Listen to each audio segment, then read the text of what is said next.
Take two. Hey, OGL 343. Welcome to Module 5. It is Sunday, November 14th at about 11:30 a.m. And of course, a gargantuan garbage truck is going by. You probably can't hear that. I don't know. All right. I had to take two because I had to run in and get the text. Let's talk about Module 5. Group training effectiveness.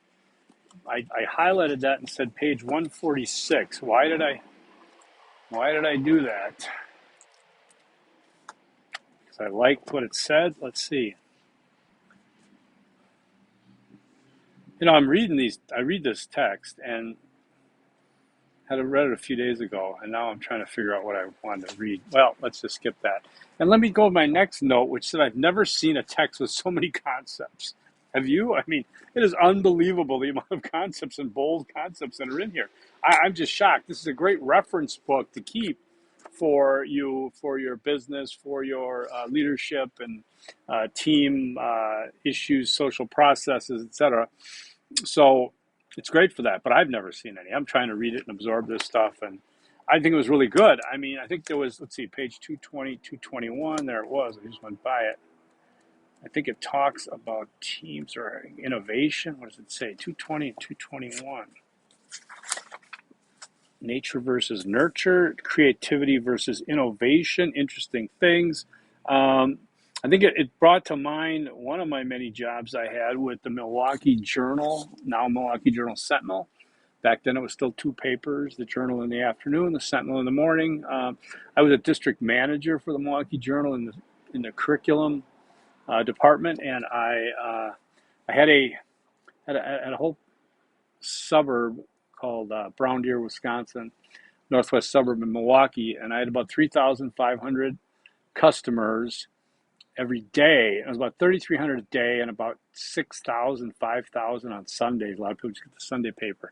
A lot of apartments and a lot of suburban layout homes where, the lots are a little bigger. There's really no sidewalks.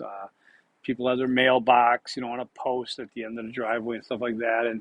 And a lot of kids. There were a lot of kids. I inherited this district with a lot of kids, of course, because kids do paper routes, right? And so we get to the point of innovation, and I'm a district manager, and I'm thinking, what, how can we do this better? Well, I had one adult carrier at the time. This is back in the late 80s, okay? And I had one adult carrier, and it dawned on me that this carrier was onto something. I think he was a chef or something, or he worked either early or late, and it worked well. And I thought, what if I hired more adults as independent contractors instead of kids as independent contractors? I didn't change the status of employment, but I felt that the adults cared more. Let's face it, we were coming into a time when jobs for kids 12 to 15, I mean, I don't know, but I was running my business as a district manager, so I had adults. Instead of having 30 kids, I actually narrowed it down to about 6 adults. Transitioned over about a year to about 6 adults, taking care of everything. I found the adults to be invested, right? They wanted the money, needed the money. It was a legitimate part-time job. They would handle, 600, 700 papers a day. Because the way the layout, it was on the road and mailbox delivery. I had these people. The guy bought a old mail truck with the driver's seat on the right side, and he could just go in and do his routes that way.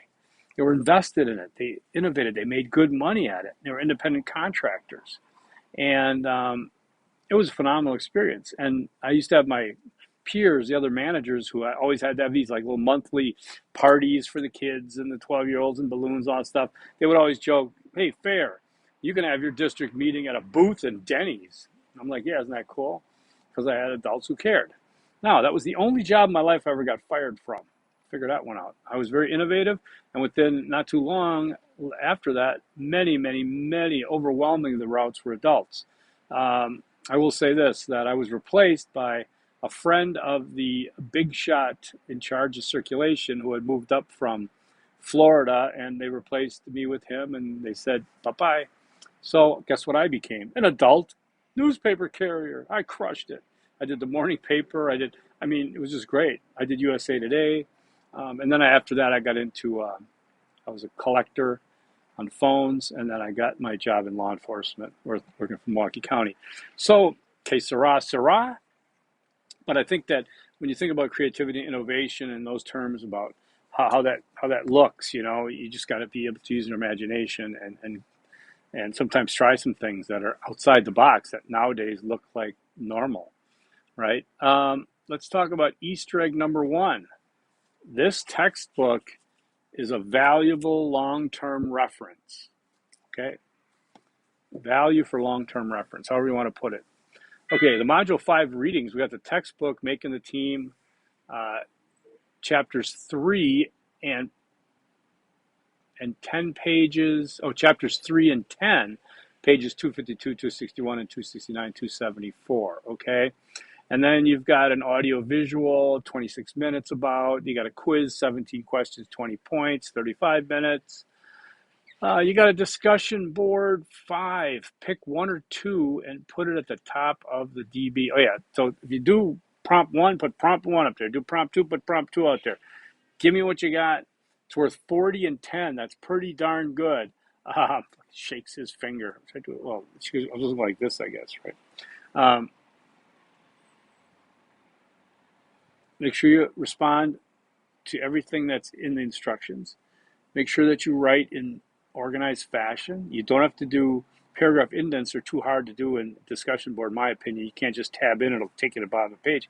So you just kind of skip a line where you want to do a paragraph. Skip a line, right? If you have a big long paragraph and there's like 2 or 3 questions or prompts in that thing, I'm not going to read it. I'm not, You have to respect yourself as a writer, respect your reader, organize your writing. And I'm not saying this is happening overwhelmingly. I want to tell the people who continue to do it, and I want to remind anybody else in case it just slips your mind. All right. So go ahead with that. Let's say Easter egg number 2. Who writes these? Just reading my mind. Discussions must not be one long paragraph, one long passage. I don't care. Of course, I write these, but yeah, it's very important to me to be able to read your work. All right, so now let's talk about the team project. The team project charter, 50 points. If there's any problems, let me know. There's no essay this week, so no essay. So the team charter stuff, let's take a look, because it's kind of, I know, this is where I get into some dicey action. Let's see, because Module 4 we had something too, right? Let's take a look. It's not going to be a long video, I promise, even though I'm dragging it out like I'm unprepared. Okay, so Module 4 we had no essay. Module 5 we have no essay. So let's take a look at Module 4 real quick. I told you could put off this video team project thing until Tuesday, I think it is. Let me know, what time you'll need on this, if you need additional time. There's a discussion board to get your thoughts together. It looks like there's some participation in that. And then there's the video, where is it, Module 4, the Team Project 2 video conference. It's pretty simplified stuff. Now, the instructions are just forever. I really wanted to simplify this. My God, what is this? Okay, I changed it, of course, to reflect that I just want you to assess the course, analyze the course, make the course better, do what you need to on the course. I figured that was one thing we all had in common to work with. Let's just do that. I'm allowing wide parameters, okay, wide berth, a lot of wiggle room. Call it what you want. I'm allowing that for this.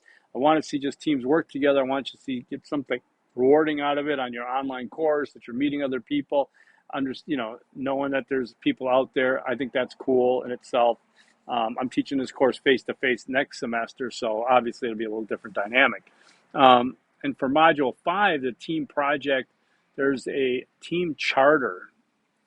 Oh my God. I will talk more about this in a corresponding video. Oh God. Okay.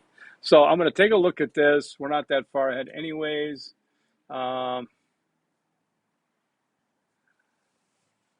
we'll figure it out, right? And that's why I say to you to get a hold of me, to let me know if there's issues, to let me know if you see any anomalies. Sometimes people go out ahead and blaze a trail, and I appreciate that. I don't want you to get any trouble though in terms of misunderstanding what's going on, because if you misunderstand, that means I might be misunderstanding. All right, let's get out of here. Easter egg number 3, once again, read my mind. Contact your instructor. It's an oldie but a goodie. Easter egg number 3 is contact your instructor. It's what I want you to do if you see anything weird going on, see something, say something. All right, that's it. Let's get out of here. Go Packers. Wait, forks up.